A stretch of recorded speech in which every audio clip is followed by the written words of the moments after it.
Hello दोस्तों, कैसे आप लोग। उम्मीद है आप सब लोग बढ़िया होंगे। देखिए, आज यूपीपीएससी से एक नोटिफिकेशन निकला है जिसमें ये बताया गया है कि पहले जो हिंदी की परीक्षा जो थी वो 17 मई को, और एसएसटी और संगीत और बाकी शारीरिक शिक्षा की जो 14 जून को होने वाली थी, ये सभी परीक्षाएं अब 11 जुलाई को होंगी। ठीक है, तो अब देखिए, आज अब से जो है मई में करीब 25 दिन लगभग, ठीक है, और 30 दिन आपका जून में, और लगभग 10 दिन आपका जुलाई में, है ना। तो इतने दिन आपके पास बचते हैं, तो कुल मिला के देखा जाए तो लगभग 66 दिन है। लेकिन इसको आप 66 दिन की तरह नहीं गिन सकते हैं। देखिए, एज अ स्टूडेंट आप हर डे, मतलब हमेशा एक जैसा नहीं पढ़ सकते हैं, और हमेशा एक जैसा पॉसिबल भी नहीं है। कई बार काम भी आ जाते हैं, वो सबकी लाइफ में होते हैं कुछ ना कुछ काम।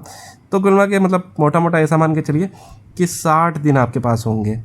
ठीक है, इन 60 दिनों को आपको मैक्सिमम यूटिलाइज़ करना है। ठीक है, तो इसके लिए आप कैसे तैयारी कर सकते हैं। देखिए, क्या है कि हिस्ट्री, ये चैनल मेनली एसएसटी के लिए फ़िलहाल तो क्या है कि इसमें बहुत सिलेबस बहुत वास्ट है। ठीक है, तो इसमें फिर आप कैसे तैयारी कर सकते हैं। तो इसके लिए एक नई चीज़ शुरू की गई है चैनल की तरफ से, जिसमें देखिए क्या है कि एक तरीके से टेस्ट सीरीज़ मान लीजिए इसे। तो इसमें क्या है कि जितने भी प्रीवियस ईयर के क्वेश्चन है, जैसे देखिए ये आया हुआ प्रीवियस ईयर क्वेश्चन भी कौन कौन से, देखिए ये सारे जो चीज़ें हैं जो यूपी पीसीएस के मेंस में जो अभी तक 18, 19, 20 से लेके अभी तक, जो अभी रिसेंट में 2025 वाला हुआ था वो, उसके अलावा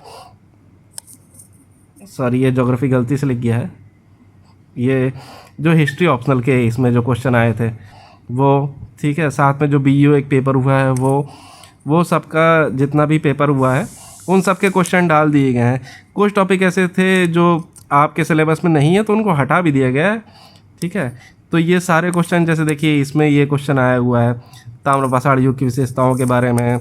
ठीक है, पाषाण युग संस्कृति की विशेषताओं के बारे में। ठीक है, इसके अलावा कुछ क्वेश्चन और भी, जैसे देखिए मैं आपको दिखाता हूँ, ये नव पाषाण पे क्वेश्चन नहीं आया, लेकिन नव पाषाण पे आ तो सकता है ना, तो नव पाषाण पे भी डाल दिया है। ठीक है, इसके अलावा देखिए आ गया,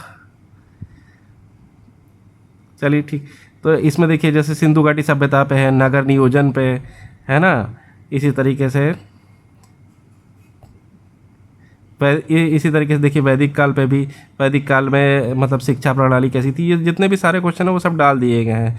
तो इसमें होगा क्या कि आपको पर डे एक टॉपिक कराया जाएगा, ज़्यादा नहीं, ताकि आप पे बर्डन भी ना हो, है ना। पर डे एक टॉपिक होगा। इससे होगा क्या कि मतलब आपको 3 से 4 क्वेश्चन, मैक्सिमम 5 क्वेश्चन तक दिया जाएगा जिसको आपको लिखना होगा। तो इसमें क्या होगा कि अगर आप लिखते भी नहीं हैं, आप सिर्फ फ्रेमिंग कर लेते हैं, तो भी आपके लिए बहुत बेनिफिशियल होगा। तो उसमें होगा कि ना कि आप जब एग्ज़ाम लिखने जाएंगे, है ना, तो शुरू के जब आप क्वेश्चन पढ़ेंगे तभी आपके दिमाग में आ जाएगा कि हाँ ये पॉइंट हम डाल सकते हैं। तो ये जो फ्रेमिंग होती है उससे ये फ़ायदा होता है ना, क्योंकि वहाँ पे आपके पास टाइम तो कम ही रहेगा, टाइम लिमिटेड ही रहेगा। ठीक है, तो अब से इन सारे क्वेश्चनों को आपको लिखना होगा, या फिर अगर टाइम आपके पास और कम है तो फ्रेमिंग करिए। वैसे भी ये जो मैं कराऊँगा इसमें आपको सिर्फ 15 से 20 मिनट लगेगा। ठीक है, बहुत ज़्यादा लंबा हो जाएगा तो 30 मिनट, इससे ज़्यादा किसी कीमत पर नहीं होगा।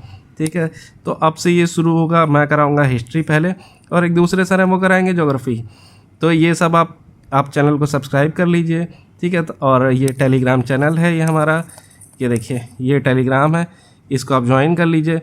ठीक है, इससे होगा क्या कि आपको जो भी नोटिफिकेशन होगा, कुछ भी होगा, आपको पता चलता रहेगा। तो आप इसको ज्वाइन कर लीजिए। ठीक है, और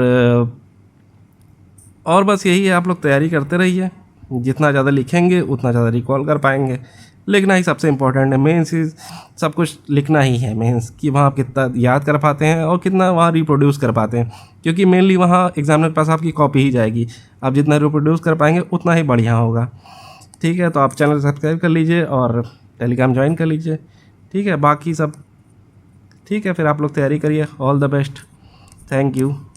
चलिए शुरू करते हैं फिर कल से।